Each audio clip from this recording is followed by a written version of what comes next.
Hey, how's it going?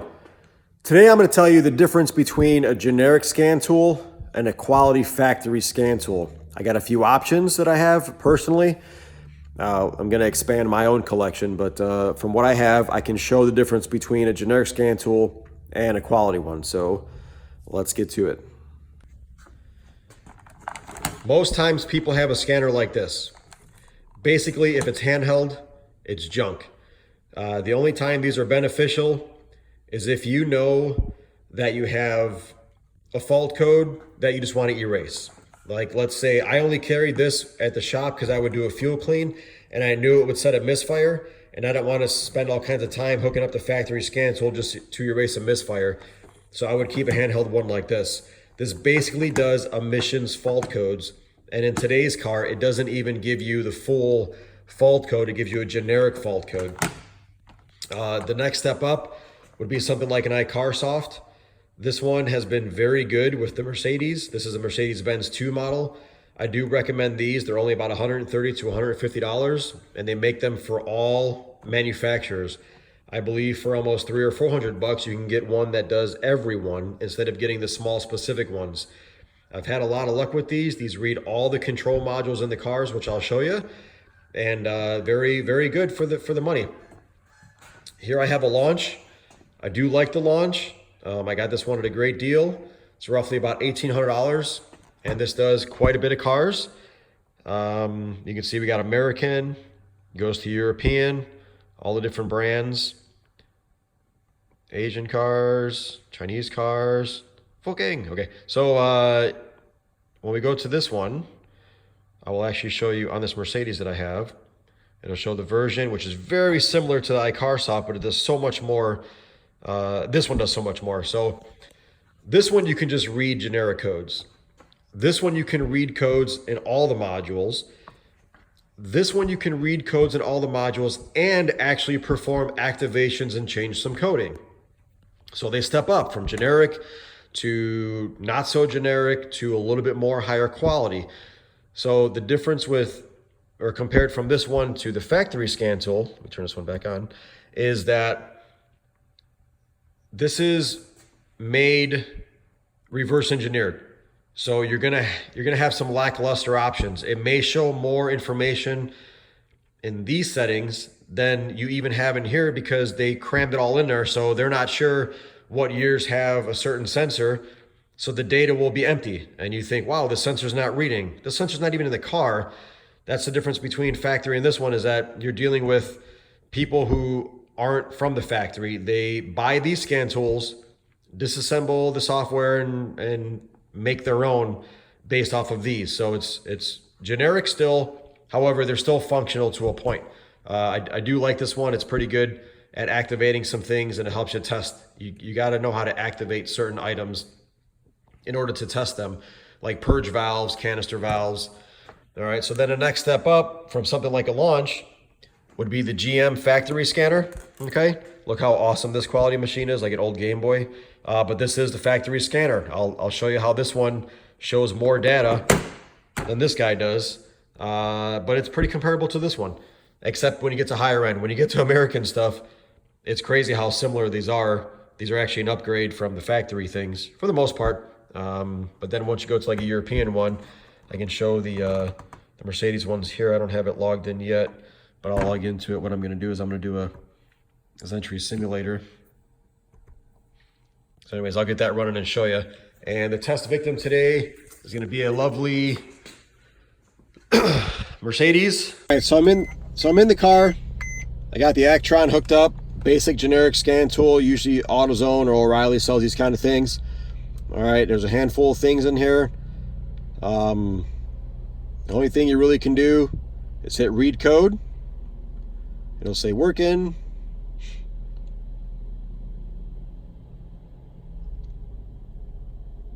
Pass, no codes found. All right, everything's good, right? Not true. Okay, so in the dash there's no malfunction indicators. But I'll show you, let's pretend that we turn the car on. Let's say your traction are on, okay?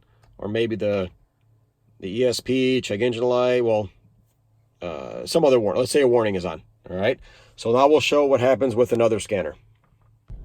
All right, so now I got the iCarsoft hooked up. All right, try to do this one-handed.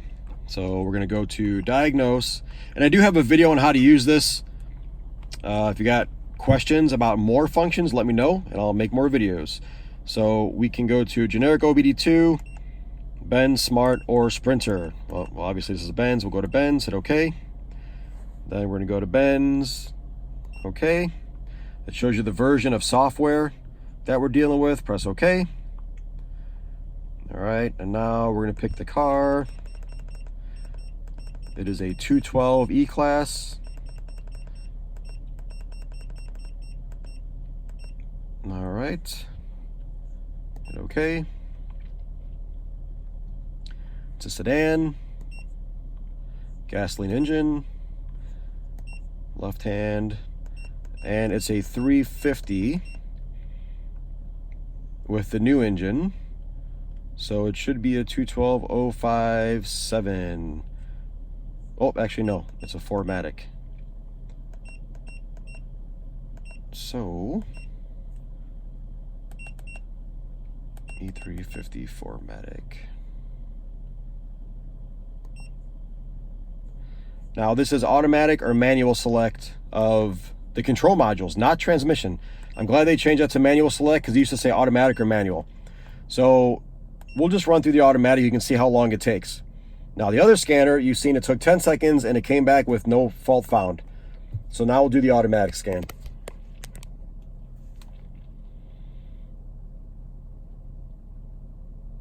What it's doing is it is checking all of the control modules. You can see the dashes. Gonna throw some warnings as it checks these modules.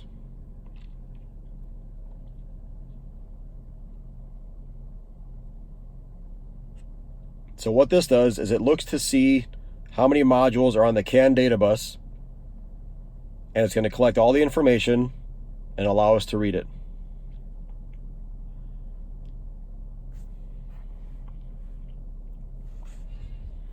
Even the radio came on.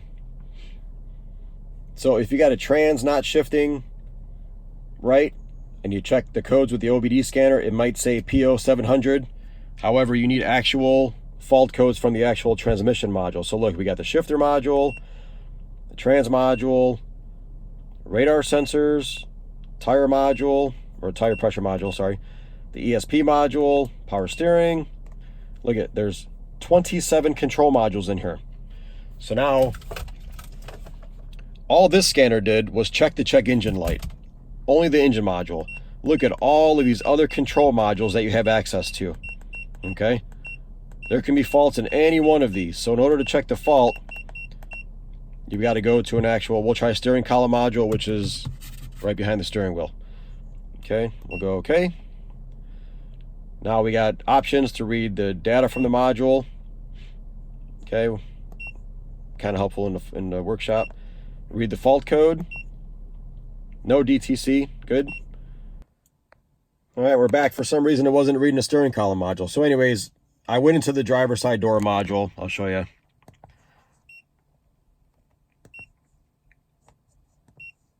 So left front door.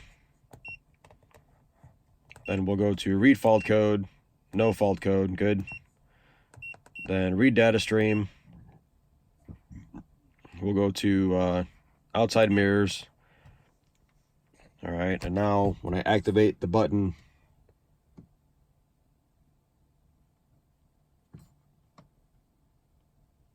oh. See, it says actuated. That's what we're looking for with this kind of scanner, is you can read live data. It's seeing what you're pressing. Down, right, left. All right. So that was the goal of that. So basically, this scanner can read more control modules. All right, the whole car, pretty good. I like this one, even though we have an issue with the steering column module right now. So far, so good. So now we'll try the next scanner. All right, now I got the launch hooked up. The one thing I love about the launch is, man, is it fast, super fast. So watch it prove me wrong. So we're in a Mercedes car. Hit confirm. It's going to search through its little Bluetooth puck. All right. Okay, so we're going to go automatically search. Boom, it found the VIN right away. Okay, so much faster than the actual Benz scanner. All right, shows the car. Okay. So now we're going to do the quick test, which is basically what we just did with the iCarSoft. Ignition is on.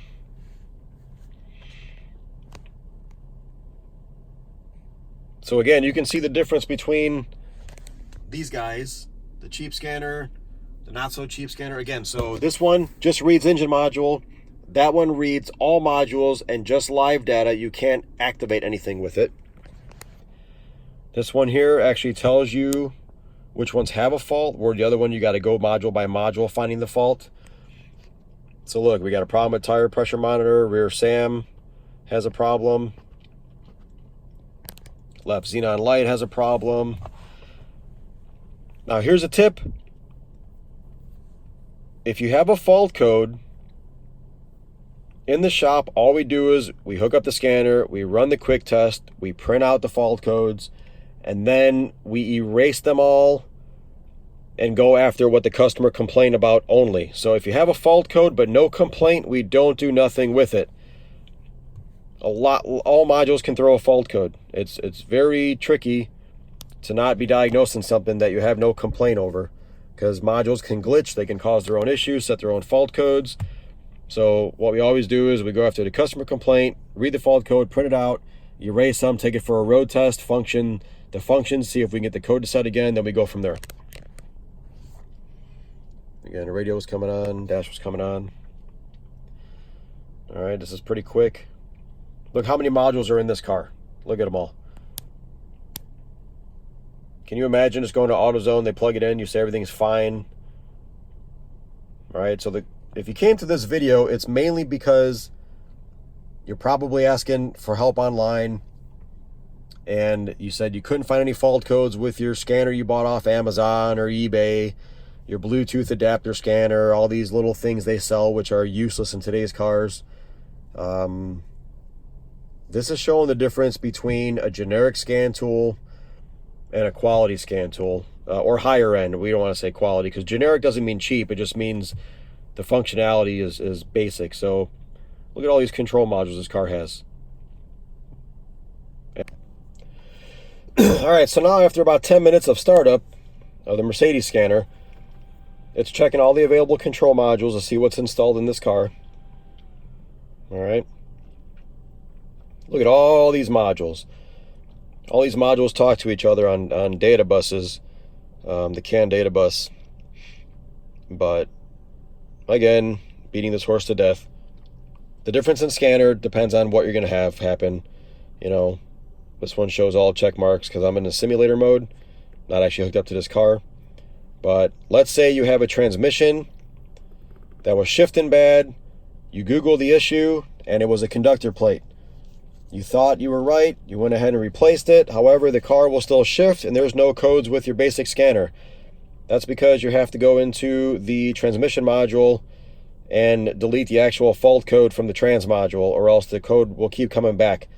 So it's very important to have the right equipment for the right kind of issue.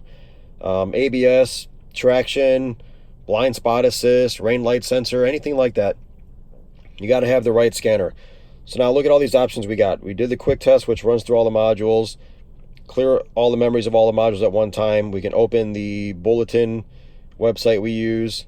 All right, so as a test, we'll go into the engine module to show you what we can do here. Actually, you know what? I'm going to pick the front SAM.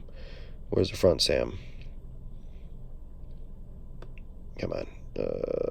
Left front overhead. Okay, so front SAM. I'm going to go into that one. Now in the other scanner, the iCarSoft, you can just read the data, see the functions, right? When it decided to work. In the launch, you can actually activate some stuff. So now with this, it's the cat's meow, which I think means it's a good thing. This one here, it's just anything the car can do or the module can see the Benz or the factory scanner, whatever car you're working on. I'm a Benz guy, so I always go back to Benz, but I don't care if it's Jaguar, Porsche, Volkswagen, Audi, Chevy, anything past 1998 is going to have more than one control module, and they all talk to each other. So now we're in the factory one, and it's almost the same kind of tabs the other scanners have, but there's so many more. So we got the fault codes that can be in a module. Okay, we can read actual values as to what we're actually doing in the car. You know, it'll read all the data. Actuations, we can activate anything the control module can activate, we can activate. All right, so that's cool. That's how we test stuff to see if it's working. If you have a light bulb out and you replace your light bulb and it still doesn't come on, and you want to know where the fuse is at, the fuse doesn't control anything, the scanner does. Or the control module does. So you gotta test it, you gotta turn it on. You know, you turn it on and then you check for power. That's how you test our Benz stuff. But adaptations, anytime you change something, you gotta go in and update it or program it, or you know, tell the module what it's got if you upgraded stuff. Control unit log is basically for engineering. It runs through all the data and sends it to service engineering. I use this scanner as a test subject for when I'm helping people. So I run a simulator, and it gives me a list of all the fault codes the module can throw. Look at all these fault codes this module can throw. All right. Now the difference between the generic scanners and this scanner is once you get to a fault code, you got to figure out what it means.